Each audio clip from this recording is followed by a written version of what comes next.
So tonight's call, I'm very excited about it. It's going to be about confidence. And why is 1 second? Just okay. So tonight's call is all about confidence.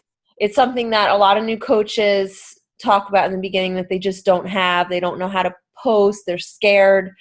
Um, But the thing about this call tonight that's great that I'm excited about, it's coming to you from two fairly new coaches who have seemed to have found their confidence. The thing about your confidence is it's not something you're born with. It's not something that you're just gonna wake up with tomorrow morning because the confidence fairy came around and gave you some confidence last night. It's something you're gonna have to wake up and decide you want one day. You just have to go and you have to take it. So I'm excited to hear from Erica McCarthy and Katie Ambrose. It's Ambrose? Yep. Okay. To hear how they, and literally I feel like these two woke up one day and it was there, boom, and there they were on our news feeds. And like I said, they're fairly new coaches, so I'm going to throw the call over to them and let them talk to you. So take it away, ladies. Good morning. We were just talking about who was going to go first. Go on. Me? Yeah. All right. We will just intro. What? You're changing things up? I got a plan. I am not. Look, it says intro Erica. I printed it. Okay, anyway. So, basically, okay, when did I start? I started I ordered from Dana when I was pregnant, and I said, I'm going to do this. So I decided to have it sitting there, and then I had my baby in April, and I started probably coaching in June, I guess. So it hasn't been that long that I started. I'm Emerald, hoping to be Diamond soon. Feel like I'm pretty close. And I guess that's it. Katie? All right. Hi, everybody. So a little bit about me in case you guys don't know. I'm married. I've been married for 5.5 years, and I have 3 very small children who like to break a lot of things. So I get challenged a lot. And it was actually, I'm not going to talk about that, but that's been a part of my journey. But I was actually with Beachbody about 7 years ago, before I started having kids, and I actually won the $1 Million Body Game one time, and then I quit, and I was a coach, and I never moved forward, and I stopped. And so then Michelle started showing up in my feed. Michelle's my cousin, and she started showing up in my feed, and I was like, she's really happy. What's going on here? And so I watched her very quietly for about 5 months. I didn't comment on anything. And then all of a sudden I decided to do the 21-day fix. And that was in June. And I lost a lot of weight very quickly. And around, say, maybe like between July and August sometime, Michelle started asking me if I wanted to be a coach. And so I said yes. It was a little bit more messy than that, but I said yes. And then I didn't really start moving hard with the business though until like October. And it's been it's been very good. I made Success Club this month, and I was really excited about. And it's kind of funny because when Dana invited me to do this call, and she was like, hey, I want you to do this call about where does your confidence come from? I was like, great, because I have a lot to share about that. And which is funny because I'm a new coach. Like the end of the thought went in my head. I was like, well, really, what do I have to share? And I was like, no, I've got tons to share. So my confidence, sounds really cocky, but like it's kind of ironic. I don't know. But anyway, so that's a little bit about myself. And Erica's going to start on the next point. Okay, so we decided to go back and forth on different points on what made us confident, which I think is kind of funny at the same time that I'm on this call about that, because I had none whatsoever. So my first point, I think really that changed me to have some confidence was finding my why. And I know you hear about this from everyone, find your why, yada, yada, but it's so true because it totally changes the whole idea of what you're doing. You can discover your why like throughout the journey. I feel like mine's changed like a million times with everything that I'm doing. But it's not the same as your goal, which I believe most people believe it is. It's why you need to do this, what you want to create a better you. It's your motivator. I think I forget what story, what book I was reading, but they had you visualize. Just close your eyes, and if you think of this, picture if there's a beam across a little stream, and I paid you $20 to cross it, would you? Of course, most people would. Easy money. But if there was a beam across a high buildings, would you cross it for $20? Probably not. But what would get you across it? Your goal would be to get across, but your why would get you across. Can you think of your why as opposed to your goal? I feel like that's what really changed it. It was, oh, I wanted to lose weight. But why did I need to lose weight? Why did I want to get healthy? So hopefully you can remember what your why is and use it on your journey to get across that beam, because I feel like that is the number one thing you have to find before you get anything more, before you can go any further. So that was my first point. So the next thing that I'm going to talk about is one of the big things that has given me confidence is learning to trust the process. And there was kind of these 3 key points I feel like I started doing that helped me learn how to trust the process.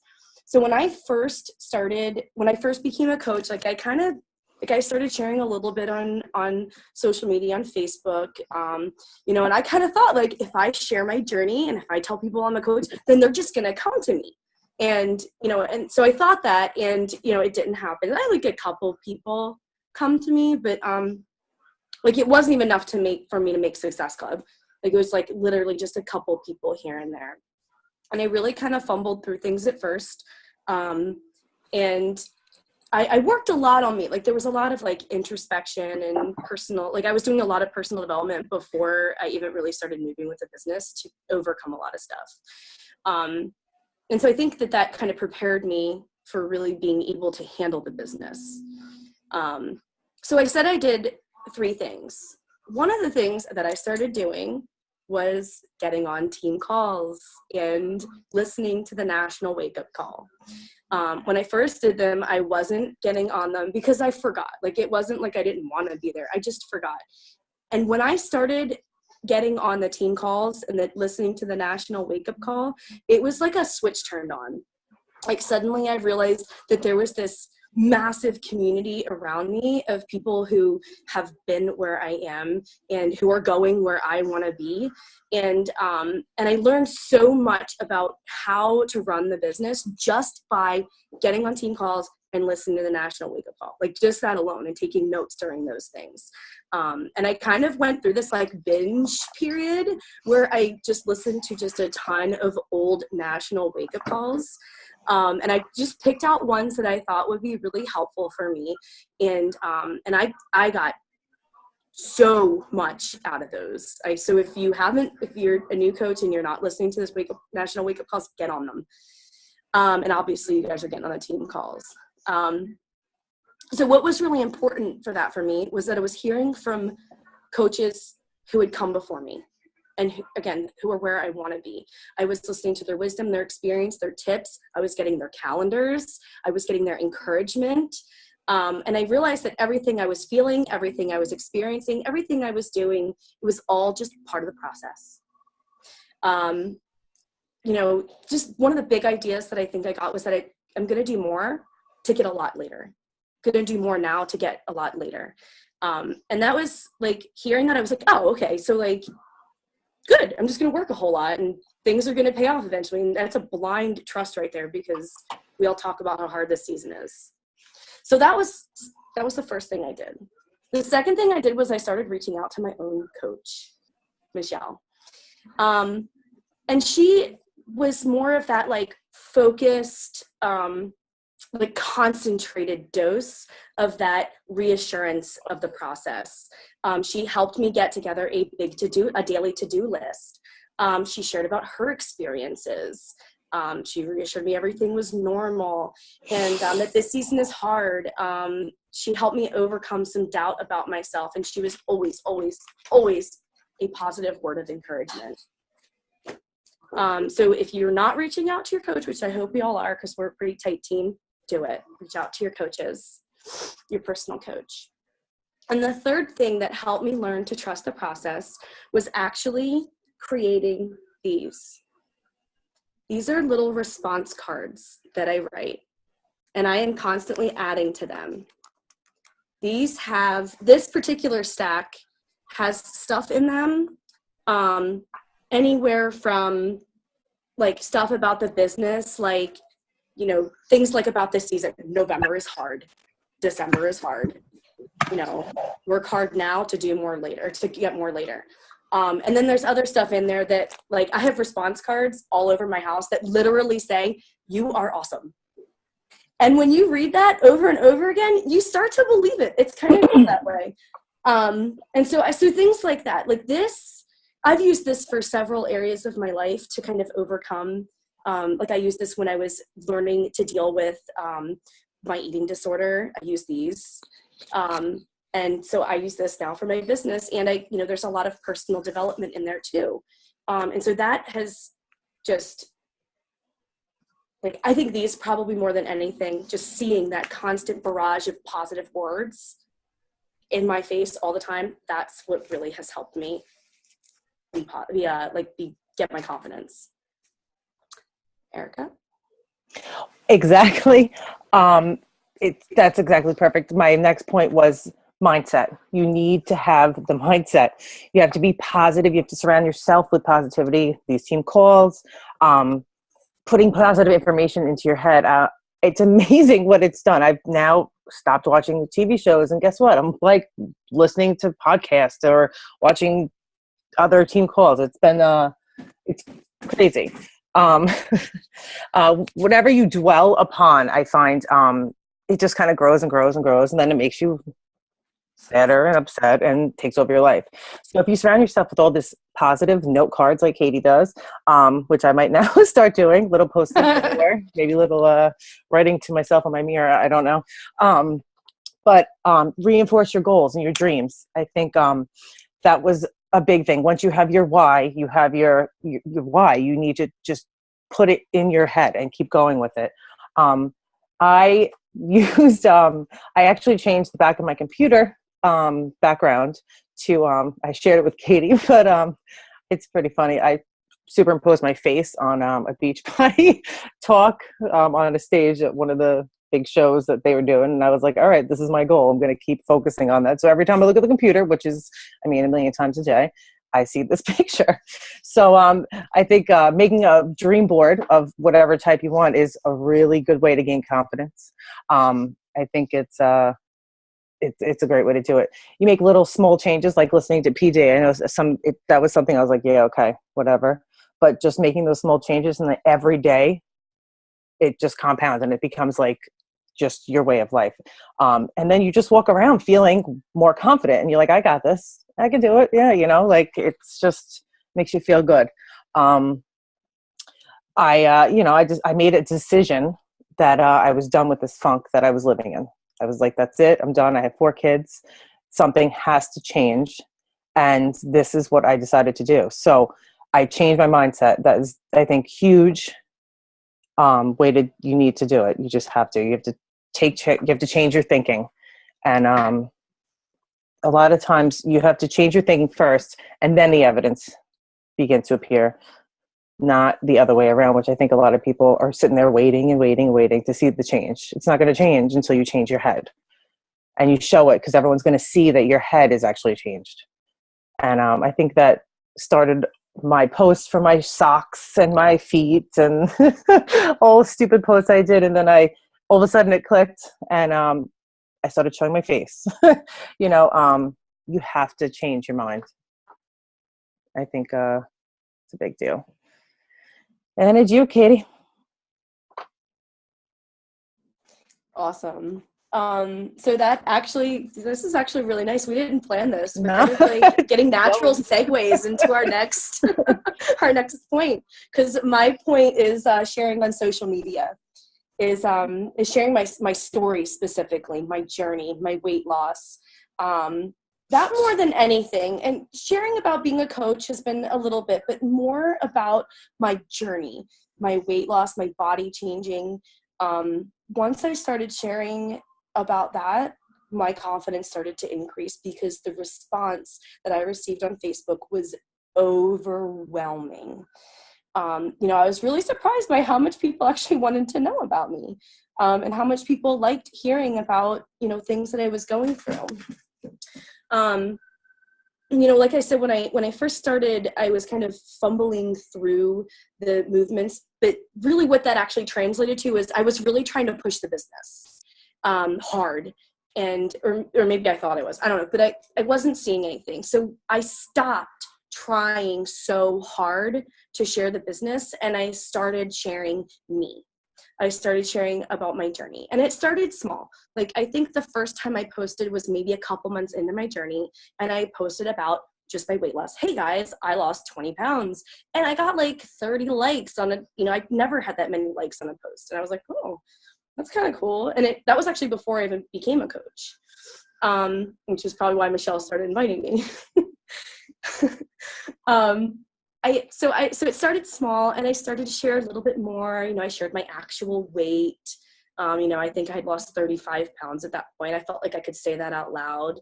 And then I started to share more about my struggles, my past, my eating disorder, some of the really nasty thoughts that I have about myself, and how weight loss has changed those. And I kind of found that, like, the messier and deeper I got with sharing about my struggles, the more response I got. And so basically, the more real I got, the more people seemed to want to hear about it. So I try to share about, I share about a lot of different things on Facebook.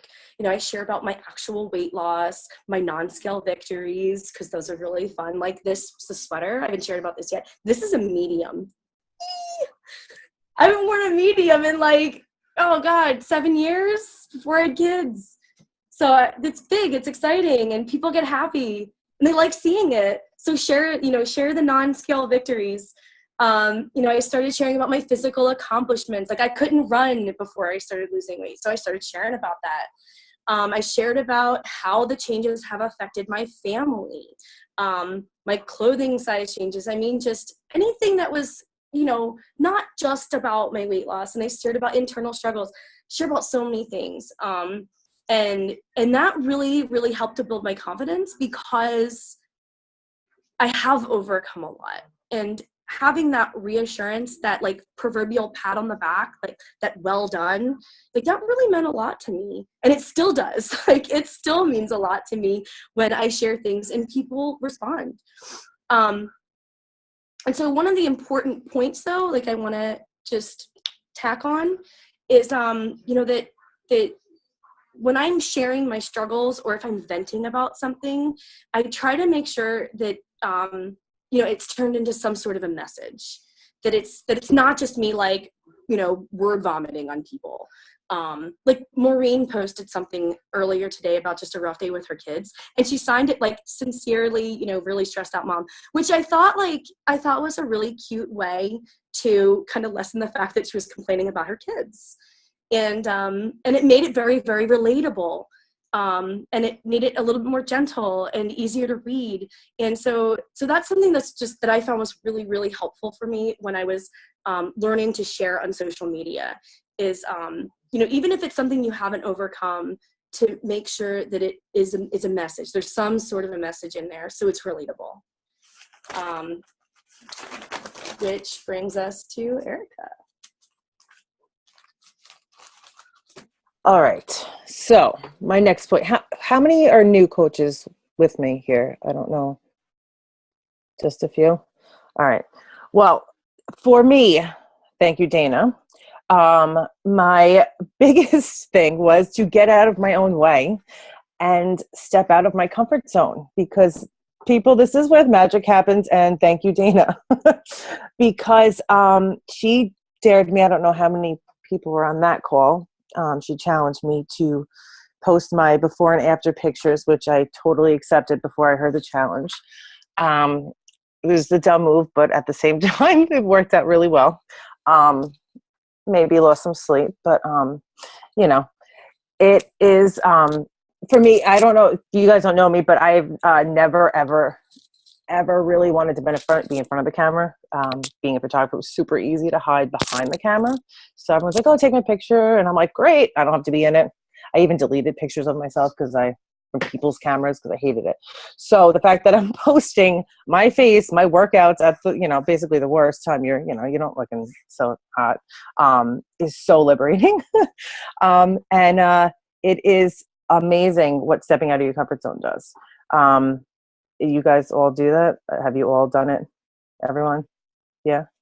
Cause I can't believe I've done it, but it's like 90% of my insecurities and fears and sadness just left when I posted those pictures that I wouldn't even walk out in public with. So, and once I posted them, all of a sudden people were like, "Thank you." And this is when I could start helping people more than I ever thought I could help. And it just opened up like a whole new world.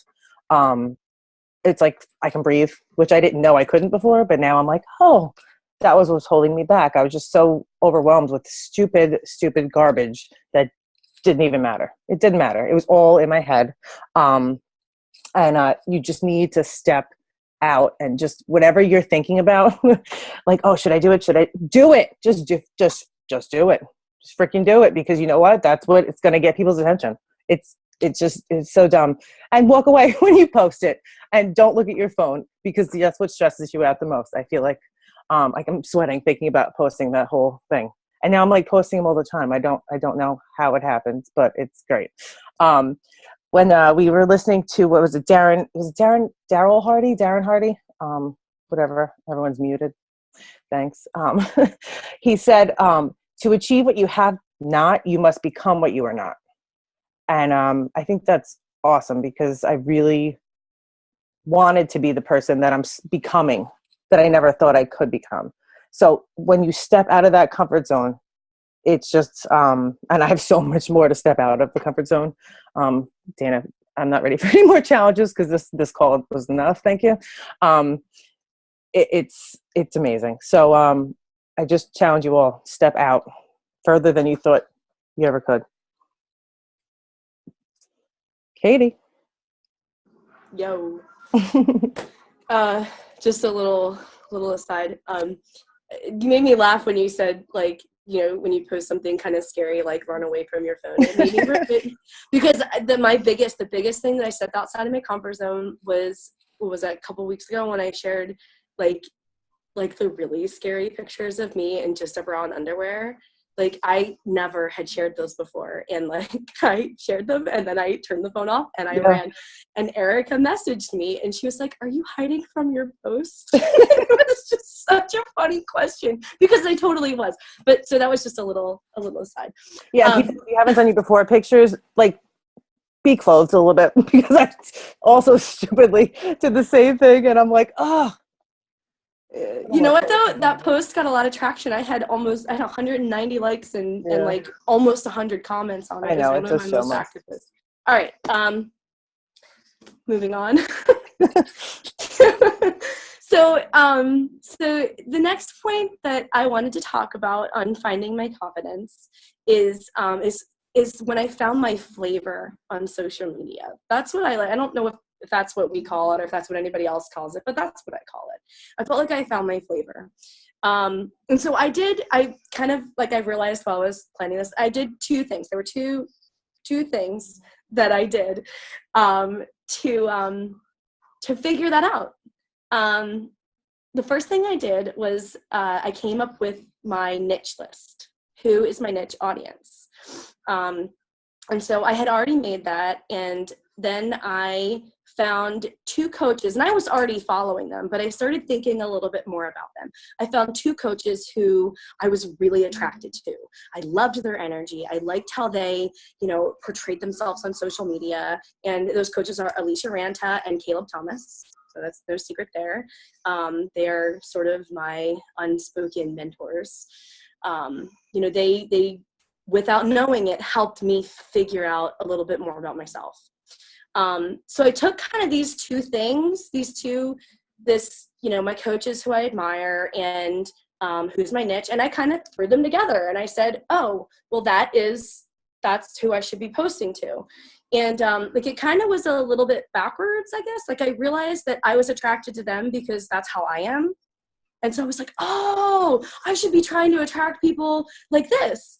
And so I came up with a list, and I decided to share that list tonight. So it looks a lot like my niche list. So silly, goofy, happy, mom, homeschool, because I homeschool my kids, sort of organized, a little bit messy. That's literally what it says. Crafty and artsy, cute and cuddly. And so I lost myself in my notes because they're really messy. So I started doing those things. I started acting like me, like that. This is how I am, when I post on social media and I make weird faces, that's me. And I was like, oh, I should share that. That's interesting. And the response that I got when I started to really share me, again, was overwhelming. I was surprised again by how much random crap people wanted to know about me and enjoyed about me. And this might actually make me cry. The reason that this was such a big deal for me is that these aspects of me, the goofy, the silly, the happy, cute and cuddly, I hid from those parts of me for a very long time. I lost those parts of me. And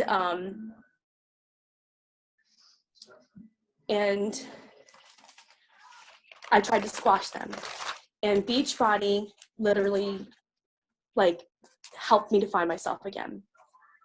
And to have people not even just like them, check on Facebook, but to verbally express to me that they really enjoyed my posts and my personality. I mean, that was, I don't have words. I don't have words. I stopped writing in my notes because I couldn't figure out how to express what that meant to me. And it was so huge when I found that flavor and I saw how people responded to it. So if you haven't found your flavor yet, search, because I can promise you people are going to love you. And that actually, that actually really kind of rounds it up. If you are making a list, I don't know if anybody is, I can read off our little list for you. So we did have 6 things that between Erica and I, we found that helped our confidence. And that is finding your why, learning to trust the process, minding your mindset and being positive, sharing your story on social media, step out of your comfort zone, and finding your flavor. I have one other thing that I came in later, that I saw. I'm a super quotey person. I don't know who else likes to look at the motivational quotes and stuff. But one thing that I saw was this quote, and I kind of say it all day so I can maintain confidence even when I feel like bleh. Your smile is your logo. Your personality is your business card. And how you leave others feeling after an interaction becomes your trademark. And I feel like, I'm going to pick up my kids at school and I'm like, oh God, not again. And then I'm like, wait a minute, my smile is my logo. My personality is my business card. And guess what? I'm going to make people feel good after I leave. So it's not so much faking it, because I don't want to say fake it, but believe it till you make it. I really think that's what's changed and given me some confidence. Katie, good? That's it, Dana. We're good. We're done. That's you I short. mean, I could probably talk a little bit more. I'm sure I could come up with more stuff to talk about. Up to some questions for you girls. First of all, thank you very much. I could actually even see the confidence growing as this call moved forward, because I know you guys were both a little nervous about this, but I thought it was really wonderful and really great. First of all, Katie, you homeschool your kids? Yeah. How much wine do you drink? They're awake. Give me. I don't know how she does that. Oh my gosh. I don't know how you do that. Good for you. I loved your little flavor. Flavor. I love the flavor. It's almost like a step up from finding your niche market. I like that. Mm-hmm. And I thought the most important thing that came out of that was you saying you found yourself, because that's what I always say. I love the most about Beachbodies. I found myself, and you being you. It was obviously when you came out and you showed your personality, that's when people started responding to you. Yeah. Oh. And Erica, I think one of the most important things you said was how you have to change your mindset first. It's not the other way around. People think, okay, well, if I keep going forward, eventually I'll find my confidence. But that's not, as you found, that's not the way it is. Once you decided you were just going to put it all out there because some people twisted your arm, like that's how things change for you. And that's honestly how the confidence just... It is. And people have said to me, oh my God, wait, you're at this party by yourself? You're doing this stuff? And I'm like, yeah. And they're like, who are you? And I'm like, oh, it's me. So yeah, definitely change your mind first. Well, that's awesome. I think it's awesome. I've known Erica a long time. We went to college together. So I seeing her like this it's pretty awesome, actually. It's like a totally different person, but the same person at the same time. And I think that, they say that quote that you said, outside your comfort zone is where the magic happens. But when you said it, like, I truly believe that you feel that. So I think that's really awesome. So who has some questions or comments or for these out of the comfort zone ladies? No one? Don't all jump once. Can you guys say your 7 things again? I can't write as fast as you can talk. Oh, sorry. No, I got like 5 of them. Erica, do you want to go share? You were good at announcing that. Do it. All right. Flavor at the last one. Yeah, I remember that one. Find your why.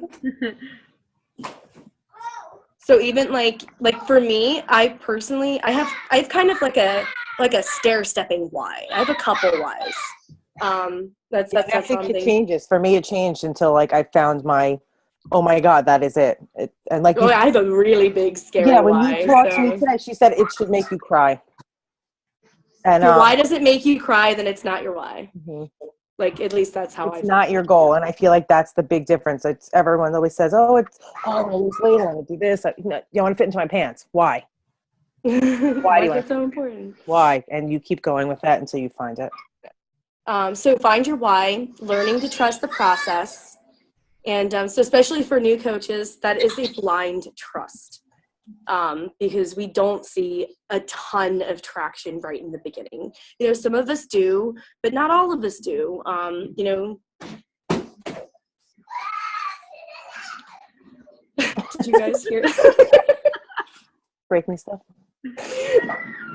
Check it out.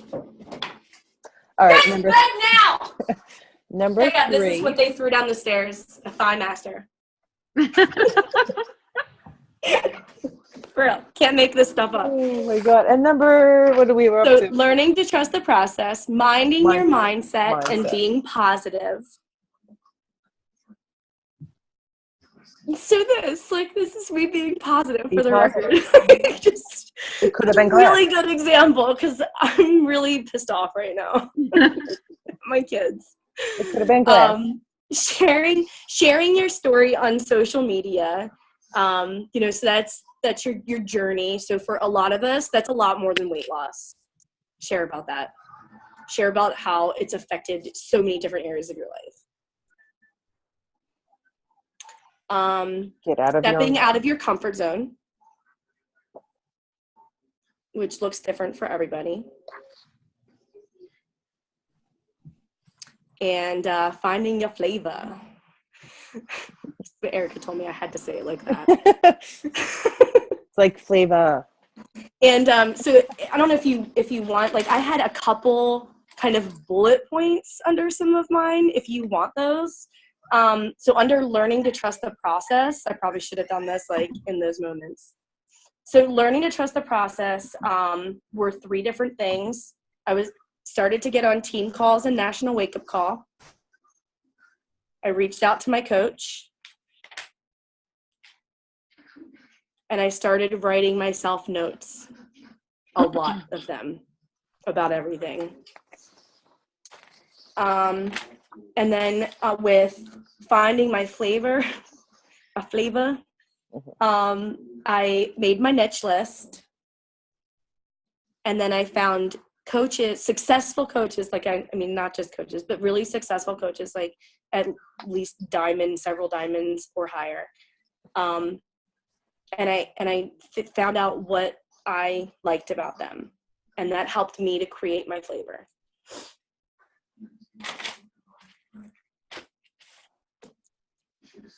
That's it. So, Katie, since Alicia is one of your mentors, as you say, I think finding your flavor is going to go down with her her call and secret sauce and putting that shit on everything.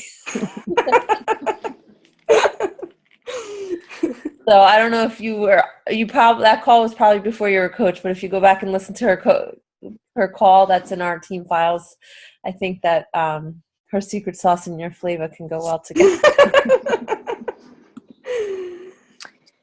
I'll have to listen to that. Do it. Go back and listen. That call is like you guys just rolled up. Good one. You gotta take the secret sauce and you gotta put that shit on everything. That's what she said. It's a little bit like that. Like this lady when I was drinking my coffee, I was like, I don't want to take a picture of just my coffee cup. Like, it's me drinking coffee. She literally said that. You gotta put that shit on everything.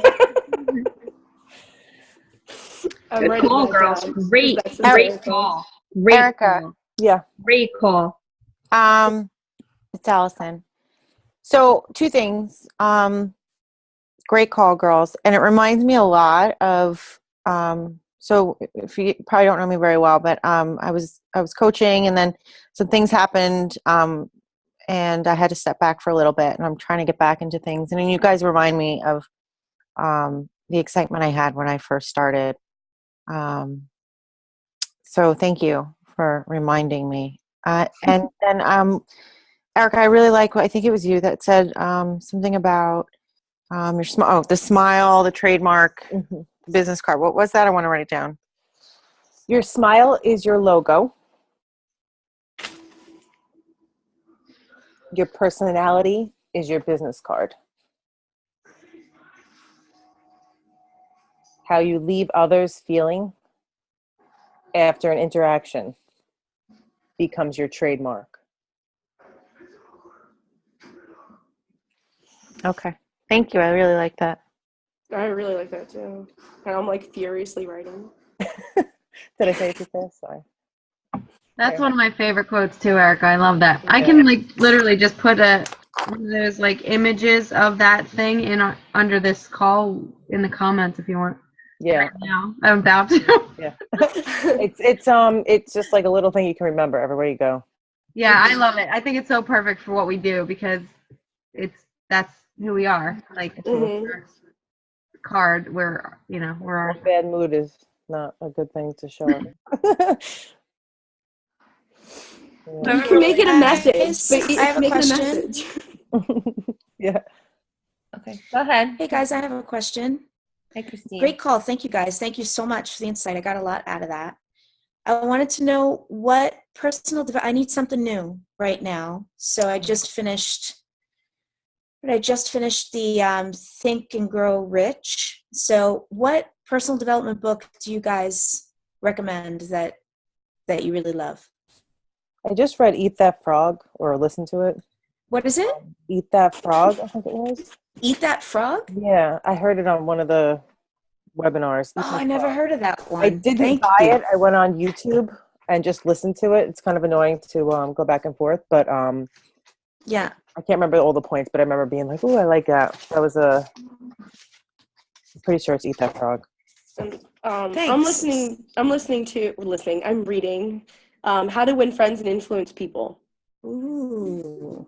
That's like it. good. I love it. Like, I love it so much. And I actually I made How to Win Friends and Influence People response cards. Yay! Like, I literally made, because they have these, I mean, he's really organized and like, here are 6 things you can do to make people like you. And here are 4 things to avoid, when conversing with people. And so he's really, like, it's so helpful, especially when it comes to forming and inviting. Like, if you're struggling with, because for me, that actually is a big struggle, is trying to figure out how to talk to people. How to what? How to talk to How people. to win friends and influence people. Okay. Eat That Frog great. is about Thanks, like swallowing, Katie. like just go and do it. Just eat the frog and friggin' move on. Awesome. Thanks, guys. Because you eat frogs. I was gonna say another book. Go ahead. Well, I was gonna say another book that I have on my shelf that was recommended to me years ago when I was a coach was I think it's called The Straight Edge. Oh, it's good. Slight Edge. Okay, Slight Edge. That was Slight awesome Edge. too. Shut up, Michelle. Read that. That's a good one. Actually, Confidence is still here. The Slight Edge. Whatever. Can you tell? I haven't picked it up in years. You can get that for free in our on Okay. Dixie's page in the file. The Go for No is awesome. And the Compound Effect, I think. Compound Effect, yeah. But Go for No is that also was awesome. a great one. The Slight Edge Go is for No. excellent. Oh, I haven't read that one yet. Okay. Slight Edge is a good one. Yes, Slight Edge is awesome. I've done Slight Edge. That's Go great. for No, Christine? Go for No. Did you do that, Christine? Cool. Christine, now that you're building this team underneath you, I'd love to see you move into some leadership books too. Leadership PD. I don't know if that's something you're considering. I mean, you have a team going underneath you, so that might be something to consider too. You're right. Okay. I always talk about the mentor leader and primal leadership. I think those are 2 good ones. There's another one by John Maxwell. Good. I love The Mentor Leader by Tony Dungy and Primal Leadership. Right. It's Daniel Goleman and Richard Boyatzis. I like listening to those. There's also another one by John Maxwell called Good Leaders Ask Great Questions, which is good too, but I can't listen to him, so that's a read one. What is it? Good leaders ask what? Great questions. Great questions. Okay. Great. Thank you. Can I ask a question? Katie, when you were talking about mind your mindset and being positive, I'm kind of running back and forth between baking cakes and listening. What did you mean by that? And I asked because I am an extremely moody person. And I have a hard time. Like, there's days that I'm in a great mood and I'll post 5-6 times, and then there's days where I don't want to be bothered by anybody and I may not post at all. Or maybe I'll just post once. Like, can you talk a little bit more about that? Because that was Erica's point. So I will let Erica. Oh, I'm sorry. Oh, it doesn't matter either way. If you've got something, I would say, like, everyone tells you be consistent, and I can tell when I go from posting 5 and then I'm in a funky mood, and then I post like blah. It shows, and then my next posts are not being seen, or they're not, that you just, every time I get into a funk, I do what Katie does, exactly what you just said. Like, I'm like, all right, let me find a podcast that is exactly what I need to hear. Because they're short and you can fast forward to the wake up calls. You can fast forward the first 10 minutes and you just listen to the actual message. It's like 20 minutes. And most of the time it just gets you right out of that funk. and makes you just, at least I write down a point and I'm like, all right, that's going to be my post, that even though I'm not in the mood, you're going to throw it out there because something hit you from it. I don't know, Katie, you got something else? Not like, yes, sort of. I mean, but definitely be consistent. Like, we should be posting our post-workout sweaty selfies. And then I do a couple other things. Like, I try to always post about my kids almost every day because I spend so much time with them. And what I started to do is I started to write down ideas about things to post. And I keep a notebook. It's an ongoing notebook it is anything from like ask a question and then ideas about questions and then parts of my journey. And so when I'm like, oh, I don't know what to post about, I can turn to this. And that has helped me on those days when I am feeling a little bit crappy. Or I try to turn my crappy day into a message. Like I said, my kids like to break things a lot. So sometimes I'll take pictures of the things that they destroy and I'll just share it on social media because my niche market is moms. And most moms can identify with their kids breaking their stuff. Like just at my mom's house, my kids, they got paint on her carpet, exploded a pen on her carpet, and there's a giant hole in the wall in the bedroom above me, and they set a fire. I didn't see anything about a fire. This was last month. That happened before. Dude, I think what I did too was make the background of your computer like something that motivates you. So like your why, something that you want to reach for. I found that was something that's really you're looking at it all the time. Why not put something that you want? Every time you just you look at it and it's like, you go into the fridge and you put that picture of you in that bikini because you don't want to eat that food. Same thing. Just put your why you're here in front of you. So Marissa, one of the things that because before I became a coach, actually I've been into my coaching a little bit. Chris Sammy, dude, shut your mouth.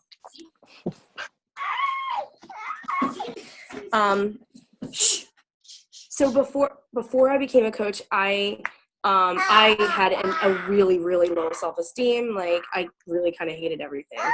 And so I worked on myself a lot. And that was where a lot of those note cards to myself, those notes to myself came into play, is I literally just bombarded myself with positive things. I wrote them down. I posted them around my house. I mean, everywhere. And I made sure that they were kind of like, they were really strategic. Like when I'm working out, I posted encouraging workout things. And when I was in the kitchen, I put things about food, or I put, Sammy, I'm sorry guys, my son is really loud. So when I'm in the kitchen, I put things up about food and about my relationships with people, because I tend to clean and cook when I'm pissed. So just strategically placing positive words. Katie, I have a question. What's up? Are your response cards, are they directed more towards you, like you're writing to yourself? Yes. All of them they say you. I give, because this seems to be a really hot, I'll actually read some to you guys if you want. Like I have one that says smile. It's like things like that. I have one that says you are awesome. Don't forget that. I have one that actually Michelle said to me during one of our little meetings, and she said, you're going to be awesome, or you're going to be huge. Don't forget that. And I wrote it down because it was just like, it was so encouraging and it really lifted me up. So I've got, most people have very positive thoughts about me. I can speak against the negative thoughts I project onto them. You are not annoying, because I think that I am. So it's one of my things I struggle with. So this is just remember, you're going to be huge. Have confidence in the skills we've been building and learning. So they're really like, I direct them at me. Like this is all about me. And every time I go to Michelle and I'm like, hey, I got crap going on. She's like, put it in a note card, stick it in your pile. Oh, right, that's good idea. Right, why did I think of that? So I can give you more tips, April, if you want, because I've got later. I've got a very thick stack of. Okay. Katie, did you read You're a Badass yet? You know, I couldn't get through it. Me and April had a discussion. I really couldn't. I couldn't do it. Okay. I had a hard time with it. Like, I really wanted to, but I really struggled with relating to it. Okay. I did the same thing. I couldn't see myself as a badass, so I just couldn't get into what the book was talking about. Okay. I totally see myself. Picture yourself that way. Guys, try Audibles. So Yeah, I listened to it. I couldn't read the book. I could never get through it, but I listened to it on Audibles, and I listened to it all the time. Like, I listened to it on randomly. Audibles. All Yeah. Audibles. Well, like, honestly, for me, the thing that I struggled with it was how she talked. Like, I'm Christian, and I know that I'm not anybody who's a Christian. Like, if this worked for you, that's awesome. It didn't work for me. The way that she spoke to talk about the higher power, I had a really hard time, like, because I had to, like, talk to myself through those moments, and I ended up thinking too critically about the book instead of internalizing the topics. So that was kind of my struggle with it. Well, my coaches know, and I gave Carol Reck my book that I scratched out every higher power and wrote God because I. That's a really good idea. She'll laugh because I could not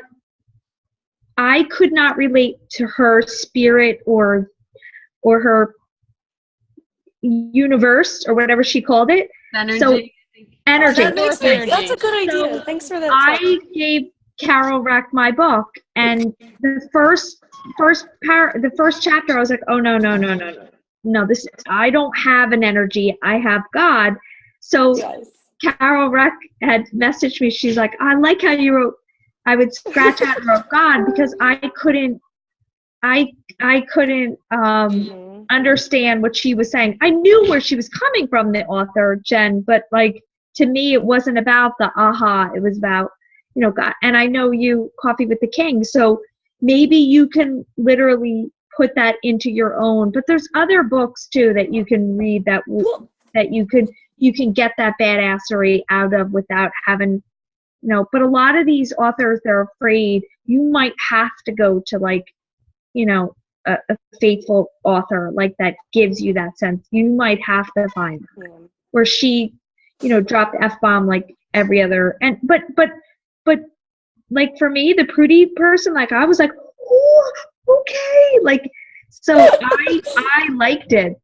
I thought it was all that and more, but you know what? It's not for everyone. But maybe hearing it's better. But she tells you can easily switch it in your head. Yeah. Well, I like the idea of literally going through and scratching it out like it. I did. I did. It occurred to me to defile the book, make it better. I did scratch. Literally, I wrote. When she wrote whatever, I wrote God. And somebody suggested the Secret to me years ago, and that was very non-Godish. It was very about the aha, and every time I read it, I would literally replace the spirit. I always just switch it in my head. It's not even a thing anymore. But then I was like, I tried switching it in my head, but I was it's mindset. Okay, I have legit diagnosed neurotransmitter synapse problems. You can't fake it if not. My brain is broken. Find your author that you can relate to with. But that Slight Edge, they're all about, and John T. Maxwell, they're pastors. Like they're faith. Like I don't think Slight Edge guy is, but like John T. Maxwell. I mean, they talk about God a lot, and you'll have to find, and you Google that. So Tony Dungy is very. You'd probably like his books. He wrote The Mentor Leader. I like his books on leadership. I mean, on Audibles, but he has quite a few books out now. Yeah, you have to find one that you can relate to that has that faithful side to you. But I do think that John T. Maxwell, I know he's a classy, straight edge and he's a pastor, I believe. Right, girls? Am I correct? I'm not positive. My issue with Yes. John C. Maxwell is it's so business oriented. I get bored out of Yeah, my but he started as like a church. So yes, I agree. The one book I read was very good in that mindset. But Read the Slight Edge was excellent too. Oh, and if anybody wants The Secret, you can watch the movie free on YouTube. That Trisha mentioned. There's a movie and it's free. So anyone else for these girls? Or are we calling it? Okay. Okay. All right, I'm going to end the recording, so in case